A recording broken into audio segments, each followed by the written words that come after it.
शायद सभी मेडिकल कॉलेजों को बंद करना पड़े, क्योंकि आर्टिफिशियल इंटेलिजेंस खुद बीमारी का पता लगाएगा और खुद ही आपका इलाज भी करेगा। तो समय आ गया है कि जो युवा डॉक्टर अभी तैयार हो रहे हैं उन्हें इस पर ध्यान देना चाहिए कि आप लक्षणों से परे कैसे देख सकते हैं। आपको अपने भीतर की गहरी बुद्धि को काम करने की अनुमति देनी चाहिए।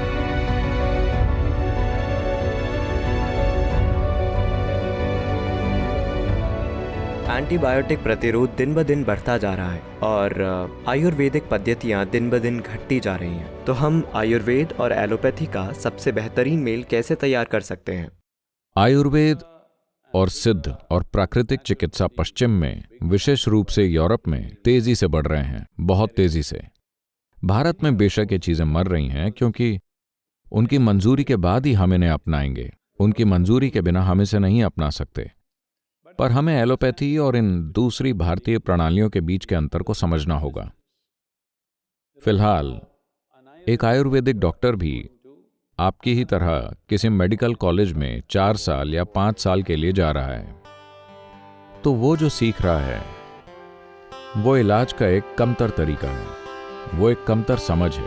एक आयुर्वेदिक चिकित्सक या जो आयुर्वेद का अभ्यास करना चाहता है उसे 4 साल के कोर्स में नहीं जाना चाहिए। आपको इसमें अपना जीवन लगाना होगा, वरना यह नहीं होगा। परंपरागत रूप से वो बचपन से ही महसूस करना सीखते जड़ी बूटियों को, लोगों को, नाड़ी को और दूसरी चीजों को, यानी एक तरह का इंट्यूशन यानी सहज बोध विकसित किया जाता है, जिसमें हम शरीर में अभी नजर आ रहे लक्षणों के आधार पर इलाज नहीं करते। हम आपका टेम्परेचर देखकर ये नहीं कहते कि ये बीमारी है। हम उन लक्षणों को नहीं देखते। हम सिस्टम को कहीं ज्यादा गहराई से देखना सीखते हैं और पता लगाते हैं कि आपके सिस्टम में क्या सही है और क्या गलत। इसके लिए एक अलग स्तर की भागीदारी की जरूरत होगी। वो भागीदारी अभी मौजूद नहीं है। हम चीजों को यूं देख रहे हैं कि अगर मैं इतना करता हूं तो मुझे वो नौकरी मिलनी चाहिए या मुझे दुनिया में वो ओहदा मिलना चाहिए। ऐसे भाव हों तो ये पद्धतियां शायद बहुत अच्छे से काम ना करें। आपने ये तो सुना ही होगा कि आयुर्वेद और सिद्ध में अगर एक डॉक्टर एक दवा देता है तो वही दवा एक व्यक्ति के हाथों से मिलने पर बहुत अच्छे से काम करती है, पर किसी दूसरे के हाथों से मिलने पर ठीक से काम नहीं करती, क्योंकि जो व्यक्ति इसे देता है वो भी उतना ही महत्वपूर्ण है जितनी की दवा, क्योंकि वो दवा सिर्फ अपनी रासायनिक संरचना के आधार पर काम नहीं करती। पूरी एलोपैथिक पद्धति सिर्फ रासायनिक संरचना के आधार पर ही काम करती है। वैसे भी इस बात का खतरा है शायद सभी मेडिकल कॉलेजों को बंद करना पड़े, क्योंकि आर्टिफिशियल इंटेलिजेंस खुद बीमारी का पता लगाएगा और खुद ही आपका इलाज भी करेगा। ऑपरेशन शुरू हो चुके हैं, अभी रोबोटिक सर्जरीज हो रही हैं। अभी भी इंसानों की ज़रूरत है क्योंकि मशीनों को अपग्रेड करना होगा। लेकिन 25 सालों के अंदर, यहाँ तक कि आज भी अमेरिका में मैं ऐसे डॉक्टरों को जानता हूँ। मैंने एक डॉक्टर को देखा जिन्हें मैं बहुत अच्छे से जानता हूँ। वो एक पुराना ब्लैकबेरी लेकर घूमते हैं। ब्लैकबेरी का जो पहला मॉडल आया था, जो इतना मोटा और बड़ी क्षमता वाला है। जब भी उनके पास कोई मरीज आता है वो बस अपने ब्लैकबेरी में देखने लगते हैं। मैंने कहा, आप फोन देखकर लोगों का इलाज कर रहे हैं? उन्होंने कहा, नहीं सदगुरु, मेरी सभी मेडिकल की किताबें यहाँ हैं, इस फोन में हैं। मैं बस उन्हें पढ़कर मरीजों से बात कर रहा हूँ। तो अगर आप फोन में देख सकते हैं तो अब फोन खुद भी इतना स्मार्ट बन सकता है कि वो खुद ही बता देगा। अगर आप बस एलेक्सा को लक्षण बता दें तो वो आपको बता देगी कि आपको क्या करना चाहिए। तो इस तरह के लक्षणों को देखकर इलाज करना कुछ समय बाद शायद इसका कोई मतलब नहीं रहेगा, क्योंकि आप केवल जानकारी इकट्ठी करके उसे प्रोसेस करके जवाब दे रहे हैं। ये काम मशीनें किसी भी इंसान से बेहतर कर लेंगी, क्योंकि इस प्रक्रिया को मशीनें बहुत तेजी से और बहुत बेहतर कर सकती हैं बिना कोई भी चीज छोड़े। तो समय आ गया है कि जो युवा डॉक्टर अभी तैयार हो रहे हैं उन्हें इस पर ध्यान देना चाहिए कि आप लक्षणों से परे कैसे देख सकते हैं।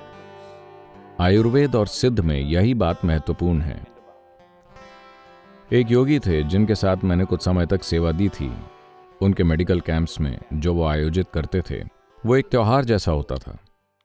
उनके पास जो भी मरीज आता था उसे सुनाने के लिए उनके पास एक चुटकुला होता था और ये एक त्योहार की तरह चलता था। वो बस यूं ही कुछ दे देते और लोग ठीक हो जाते। हर दिन हजारों लोग उनसे मिलने के लिए लाइन में खड़े होते थे और वो खुद 106 साल की उम्र तक जिए।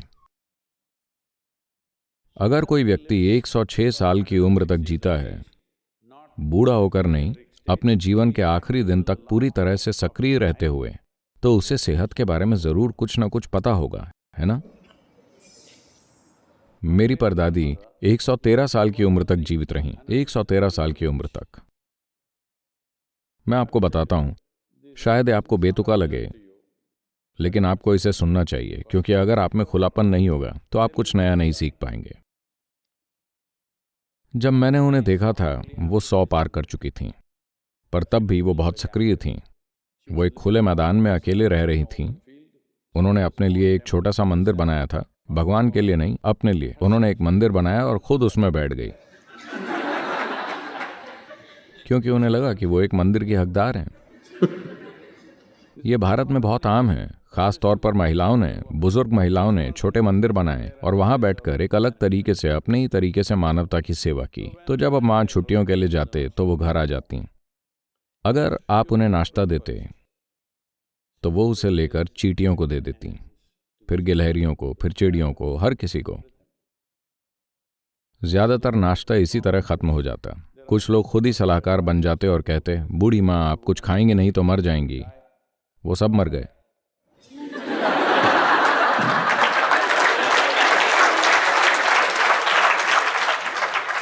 और वो बस वहां बैठी रहती हैं, इन चिड़ियों और चींटियों को खाते हुए देखती रहती हैं।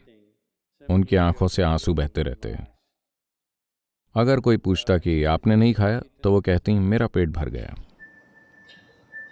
I thought she was very emotional about the ants because I was just 4 or 5 years of age.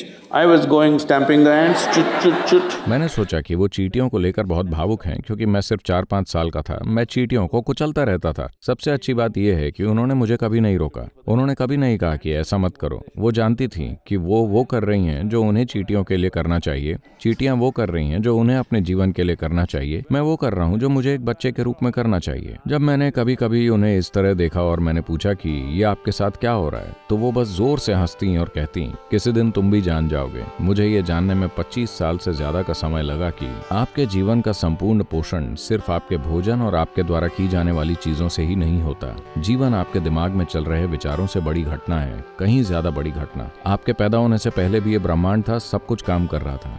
आपके और मेरे जाने के बाद भी ये ठीक ही रहेगा, है ना? आपसे परे भी एक बुद्धि है। तुरंत उसे कोई नाम न दे दें, भगवान, ये वो, क्योंकि आप ऐसी चीजों के बारे में निष्कर्ष निकाल रहे हैं जिनके बारे में आप नहीं जानते। अगर आप यहाँ जीते हैं, ये बहुत महत्वपूर्ण है, अगर आप यहाँ जीते हैं साफ तौर पर यह जानते हुए कि आप किसी भी चीज के बारे में कुछ भी नहीं जानते, तो आपकी बुद्धि सतर्क रहेगी हर चीज के प्रति।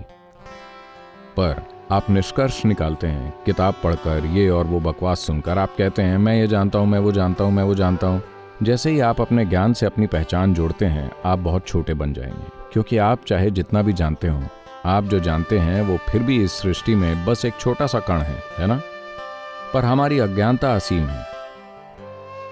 इसे अज्ञानता की बुद्धि कहा जाता है। अगर आप हमेशा ये जानते हैं कि आप नहीं जानते, तो आपकी बुद्धि हमेशा बिल्कुल सतर्क रहेगी। चाहे आपका शरीर जाग रहा हो या सो रहा हो, वो बिल्कुल सतर्क रहेगी। एक डॉक्टर को यही करना चाहिए। क्योंकि ऐसी बातें कहने का मुझे खेद है, शायद आपको दवाएं पता हों, शायद आपने दुनिया की सारी किताबें पढ़ी हों, शायद आपने कई मरीजों का इलाज किया हो, पर फिर भी Everything seems to be perfect, somebody will die in your hands. सब कुछ सही लग रहा होगा और कोई व्यक्ति आपके हाथों में मर जाएगा। हर चीज से लगेगा कि वो मरने वाला है, वो कल सुबह उठकर बैठ जाएगा। आप ऐसा होते हुए देखेंगे, हाँ या ना?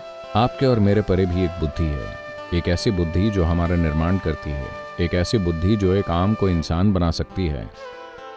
अगर आप उसे अपने भीतर काम करने की अनुमति नहीं देते, अगर आपको लगता है कि आपके दिमाग में सब कुछ है, तो आप एक मूर्ख डॉक्टर बन जाएंगे। आपको अपने भीतर की गहरी बुद्धि को काम करने की अनुमति देनी चाहिए।